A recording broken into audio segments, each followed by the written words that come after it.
Hi, this is the team from Easel. Today we're going to be talking about an exciting new feature that's been brought to Easel, which is snap alignment. So now when I click on an object and drag it, we can see these red lines that appear, which allow me to basically align my design in a couple of different ways. I can align it to other designs in a bunch of various different ways.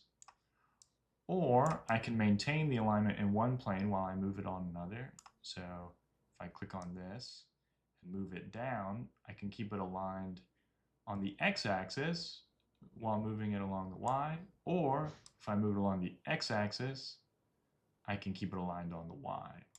And these alignment tools allow us to very quickly and visually see where objects are in relation to each other and how they might kind of align to one another.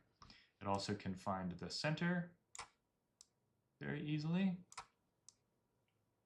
And if you want to stop seeing them, you can hold Control or the Command key while moving objects, and the alignment lines will disappear. And once you stop holding Control or Command, they'll come back. Thank you. Have a wonderful day. To learn more, head over to easel.com.